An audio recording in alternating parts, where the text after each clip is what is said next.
നമസ്കാരമുണ്ട്. ഇന്ന് നമ്മൾ വന്നിരിക്കുന്നത് മലപ്പുറം ജില്ലയിലെ കോട്ടക്കൽ എന്ന് പറയുന്ന സ്ഥലത്താണ്. അപ്പൊ എന്താ ഇപ്പൊ ഇന്ന് ഇവിടെ വന്നിരിക്കുന്നത്? ഈ ഞായറാഴ്ചയായിട്ട് വീട്ടിലിരുന്നൂടെ നിങ്ങൾ വിചാരിക്കണ്ടാവും. അല്ല, ഇന്ന് നമ്മൾ വളരെ പ്രധാനപ്പെട്ട ഒരു വ്യക്തിയെ പരിചയപ്പെടാനും നിങ്ങൾക്ക് പരിചയപ്പെടുത്താനും കൂടിയാണ് ഇവിടെ വന്നിരിക്കുന്നത്. ഒരു അസാമാന്യ സംഗീത പ്രതിഭയാണ്. ഓക്കെ, പറഞ്ഞു വരുമ്പോൾ ആളെ കാണുമ്പോൾ നിങ്ങൾക്ക് ചിലപ്പോൾ മനസ്സിലാവുമായിരിക്കും. എങ്കിലും നിസരീസ് വേൾഡിലെ ഇന്നത്തെ അതിഥി രമചേച്ചിയാണ്. അപ്പൊ രമചേച്ചിയെ ഇന്ന് സ്നേഹപൂർവ്വം നിങ്ങൾക്ക് ഞാൻ പരിചയപ്പെടുത്തുകയാണ്.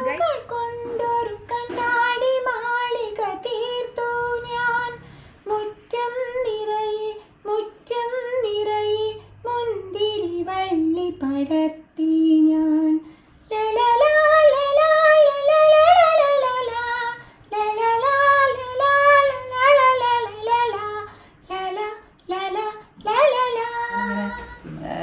ഉള്ളിൽ വിചാരിക്കുന്നതില്ലേ, അതിൻ്റെ ഒരു ഇതാണെന്ന് എനിക്ക് തോന്നുന്നത്. ഞാൻ ചെറുപ്പത്തിലെ സിനിമയൊക്കെ കാണുമ്പോൾ ഭയങ്കര കരച്ചിലാണ്. ഞാൻ ഈ പാട്ടിൻ്റെ സിനിമ ഉണ്ടല്ലോ, സർഗം, ഗാനം, ഇങ്ങനത്തെയൊക്കെ ഇല്ലേ, അതൊക്കെ കാണുമ്പോൾ എനിക്ക് ഭയങ്കര കരച്ചിലാണ്. അത്രയും ഇഷ്ടമാണ് പാട്ടിനോട്. ഇഷ്ടമാണ്, പക്ഷെ എനിക്ക് പിടിക്കാൻ പറ്റിയില്ല. അതാ ഞാൻ മാഷോട് പറഞ്ഞത്. ഞാൻ എൻ്റെ ജീവിതത്തിൽ വിചാരിച്ചിട്ടുണ്ടായിരുന്നില്ല പാട്ട് പഠിക്കാൻ പറ്റുന്നു. ഇപ്പൊ സന്തോഷമായില്ലേ? പിന്നെ എല്ലാത്തിനും ഒരു സമയമുണ്ട് ദാസാന്ന് കേട്ടിട്ടില്ലേ? കഴിഞ്ഞാൽ ഇപ്പൊ രമചേച്ചിയുടെ പാട്ടുകളാണ് ഞാൻ സ്ഥിരമായിട്ട് കേൾക്കുന്നത് കേട്ടോ. വളരെ രസകരമായി ഒരു കൊച്ചുകുട്ടിയുടെ ശബ്ദമാണ് അവർക്ക്. അവരുടെ രൂപവും അവരുടെ ശബ്ദവും കൂടി നോക്കുമ്പോൾ ഞാൻ അത്ഭുതപ്പെട്ടിട്ടുണ്ട്. ഒരു എബോവ് 60 ആയിട്ടുള്ള ഒരു ലേഡിയുടെ തൊണ്ടയിൽ നിന്ന് വരുന്ന ശബ്ദമല്ല അവർക്ക്. ഒരു കുട്ടി പാടുന്ന പോലെ, ഒരു കൗമാരക്കാരി പാടുന്നത് പോലെ അത്രയും ആളുകളുടെ ഉള്ളിലേക്ക്, ഹൃദയത്തിലേക്ക് കടന്നു കയറുന്ന ഈ ശബ്ദത്തിന്റെ ഉടമസ്ഥ, അവരുടെ ഡീറ്റെയിൽസ് അറിയാൻ വേണ്ടി ഞാൻ കുറേ ആയിട്ട് ഇങ്ങനെ തിരഞ്ഞു നടക്കായിരുന്നു. യാദൃശികമായിട്ടാണ് ഞാൻ ഇന്ന് അവരെ നേരിട്ട് കണ്ടു. വളരെ സന്തോഷകരമായിട്ടുള്ള ഒരു കാര്യമാണ് നിങ്ങളെ അറിയിക്കുന്നത്. ഈ രമ എന്ന് പറയുന്ന ഈ ഒരു ഗായികയെ അവരിപ്പോ ഞാൻ പറഞ്ഞു തരുമൊന്നും വേണ്ട, സോഷ്യൽ മീഡിയയിൽ വളരെ ലൈവായിട്ടിരിക്കുന്ന ഒരു വ്യക്തിയാണെങ്കിൽ തന്നെയും എന്റെ ഈ നിസരീസ് വേൾഡിലൂടെ രമചേച്ചിയെ നിങ്ങൾക്ക് പരിചയപ്പെടുന്നതിൽ എനിക്ക് അഭിമാനമുണ്ട്. തുമ്പപ്പൂ പെയ്യണ പൂനീലാവേ ഏന് നെഞ്ചി നിറയണ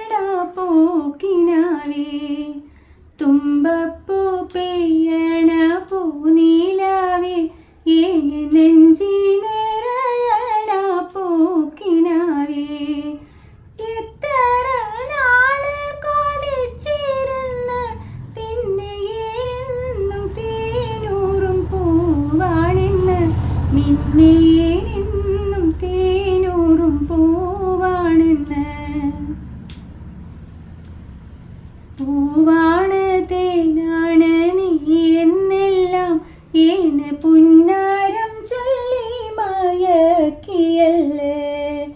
പൂവാണ് തേനാണ് നീ എന്നെല്ലാം ഏന് പുന്നാരം ചൊല്ലി മയക്കിയല്ലേ. ഒന്നിനും മടിച്ചിരിക്കരുത്, നമ്മൾ എല്ലാറ്റിനും മുന്നോട്ടിറങ്ങാം. നമുക്ക് വഹിക്കുന്നിടത്തോളം കാലം എല്ലാ കാര്യം ചെയ്യാം. അങ്ങനെയാണ് എനിക്ക് തോന്നുന്നത്. എൻ്റെ ജീവിതത്തിൽ നിന്ന് എനിക്ക് അങ്ങനെയാണ് തോന്നിയത്. സീതാദേവി സ്വയംവരം ചെയ്തോരോ ത്രേതായുഗത്തിലെ ശ്രീരാമൻ കാൽവിരൽ കൊണ്ടൊന്നു തൊട്ടപ്പോൾ പണ്ട് കാട്ടിലെ കല്ലൊരു മോഹിനിയാന്ന് പറഞ്ഞാൽ ആർക്കും അത്ര അറിയില്ല. വീട്ടിലെ അമ്മയൊക്കെ കേട്ടിട്ടുണ്ടാവും, അച്ഛനും ഒക്കെ കേട്ടിട്ടുണ്ടാവും എന്നല്ലാണ്ട് പുറത്തേക്ക് ഞാൻ പാടാറില്ല. എനിക്ക് ഭയങ്കര കുറവായിരുന്നു അങ്ങനെ ആൾക്കാരെ മുന്നിൽ പാടാൻ. പാട്ട് പഠിച്ചിട്ടുണ്ടോ? ഇല്ല ഇല്ല, കുട്ടിക്കാലത്ത് പഠിച്ചിട്ടില്ലേ? പാട്ട് പഠിച്ചിട്ടില്ലേ? ഇല്ല. പിന്നെ ഈ പാട്ടിന്റെ ഒരു മേഖലയിലേക്ക് എന്നാ എത്തിയത്? 2019 ഞങ്ങളുടെ SLC ഗ്രൂപ്പിൻ്റെ ഒരു വാട്സപ്പ് ഗ്രൂപ്പ് തുടങ്ങി. അപ്പോഴാണ് ഫ്രണ്ട്സിൻ്റെ ആ ഒരു പ്രോത്സാഹനം കൊണ്ടാണ് എത്തിയത്. പിന്നെ അതിലുള്ള ഫ്രണ്ട്സൊക്കെ ഇങ്ങനെ പാടാൻ പറഞ്ഞിട്ടും ഓഡിയോ ഇടാൻ ഗ്രൂപ്പിൽ അങ്ങനെ പറഞ്ഞിട്ടൊക്കെ. ഇപ്പൊ ഫേസ്ബുക്ക് തുറന്നു കഴിഞ്ഞാൽ ഒരു ദിവസം 2 പാട്ടെങ്കിലും രമചേച്ചിയുടെ കേൾക്കാം. പഴയ കാലത്ത് ഇങ്ങനെ കേട്ടിട്ടുള്ളത്, ഇപ്പോഴൊന്നും കേൾക്കാറില്ല. അതുകൊണ്ട് എല്ലാ പാട്ടും ഇഷ്ടമാണ്. നമ്മൾ പിന്നെ വിചാരിക്കുന്നത് എന്താ വെച്ചാൽ, ഒരു പാട്ട് ഇഷ്ടാവില്ല നമുക്ക് തോന്നും ആദ്യത്തെ പ്രാവശ്യം കേൾക്കുമ്പോൾ. പക്ഷെ 2-3 പ്രാവശ്യം കേൾക്കുമ്പോൾ അതും അതിൻ്റെതായിട്ടുള്ള രസമുണ്ട്.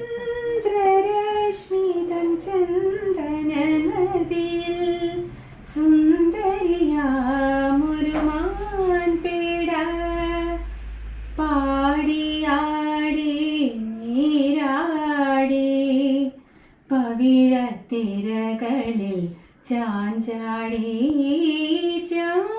ചന്ദ്രരശ്മിതൻ ചന്ദന നദിയിൽ സുന്ദരി അറിയാമൊരു മാൻപേട. ഇപ്പൊ പഠിക്കുന്നുണ്ട്. ഇപ്പൊ 5 കൊല്ലമായിട്ട്. ഇപ്പൊ 5 വർഷമായിട്ട് പഠിക്കുന്നുണ്ട്. അപ്പൊ കുട്ടിക്കാലത്ത് സംഗീതവുമായിട്ടുള്ള ബന്ധം എന്ന് പറയാൻ എന്തെങ്കിലും ഉണ്ടായിരുന്നോ? അത് കുറച്ച് പാരമ്പര്യമായിട്ട് കിട്ടിയതാണ്. അച്ഛൻ്റെ വീട്ടിൽ എല്ലാവരും പാടും, അവരൊക്കെ പഠിച്ചിട്ടുമുണ്ട്. എനിക്ക് ആസ്മയുടെ കുറച്ച് ബുദ്ധിമുട്ടുണ്ടാവുകൊണ്ട് പഠിക്കാൻ പറ്റിയില്ല. നല്ല ബുദ്ധിമുട്ടുണ്ടായിരുന്നു. ജാനകിയമ്മയുടെ ശബ്ദം, പിന്നെ സുശീലാമ്മയുടെ ആ ഒരു സ്റ്റൈല്, അങ്ങനെയൊക്കെ എല്ലാം ഇഷ്ടമാണ്. ഇപ്പൊ പാട്ട് പഠിക്കുന്നുണ്ടെന്ന് പറഞ്ഞല്ലോ, ആരുടെ കീഴിലാ പാട്ട് പഠിക്കണേ? അത് വടക്കാഞ്ചേരി ഒരു ബാബുരാജ് സാറുണ്ട്, അദ്ദേഹത്തിൻ്റെ ഓൺലൈനിൽ അരങ്ങേറ്റൊക്കെ നടത്തി. അപ്പൊ എങ്ങനെ ആ ഒരു അരങ്ങേറ്റം നടത്തിയപ്പോൾ ഒരു എക്സ്പീരിയൻസ് എങ്ങനെ ഉണ്ടായിരുന്നു? എത്ര വയസ്സിൽ അരങ്ങേറ്റം നടത്തിയേ? 62 വയസ്സിൽ. അപ്പൊ ഈ ഇതേപോലെ ഉള്ള ആളുകൾ ഉണ്ടായിരുന്നോ അരങ്ങേറ്റത്തിന്? എൻ്റെ ഒപ്പം എന്നെക്കാളും ഒരു 5 വയസ്സ് താഴെയുള്ള ഒരു കുട്ടിയായിരുന്നു ഉണ്ടായിരുന്നത്. പിന്നെ ബാക്കിയൊക്കെ കുട്ടികളായിരുന്നു. ശരി. അപ്പൊ അങ്ങനെ അരങ്ങേറ്റം നടത്തിയപ്പോ എന്തായിരുന്നു ഒരു അനുഭവം? മനസ്സിന്റെ ഒരു സന്തോഷം എങ്ങനെയായിരുന്നു? ഭയങ്കര സന്തോഷമായി. അത് ഞാൻ എൻ്റെ മാഷോട് തന്നെ പറഞ്ഞിട്ടുണ്ടായിരുന്നു. ആദ്യത്തെ ഒരു കീർത്തനം പഠിച്ചപ്പം എന്തൊക്കെയോ കിട്ടിയൊരു പോലെ ഒരു സന്തോഷം. എന്താ വെച്ചാൽ ജീവിതത്തിൽ തീരെ വിചാരിച്ചിട്ടില്ല ഇങ്ങനെ ഒരു പാട്ട് പാടാൻ പറ്റുന്നോ പഠിക്കാൻ പറ്റുന്നോ ഒന്നും വിചാരിച്ചിട്ടില്ല. അതുകൊണ്ട് ഭയങ്കര സന്തോഷമായി. ഭൂമിയിൽ നിന്നു നീ പ്രണയപ്രവാഹമായി വന്നു, അതികൂഢ സുസ്മിതമുള്ളിലൊതുക്കുന്ന പ്രഥമോദ ബിന്ദുവായി തീർന്നു.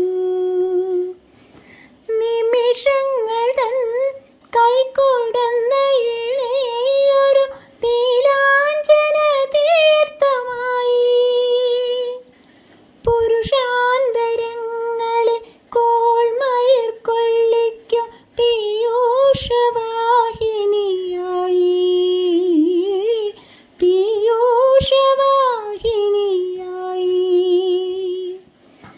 എന്നെ എനിക്കു തിരിച്ചു കിട്ടാതിന് ഏതോ ദിവാസ്വപ്നമായി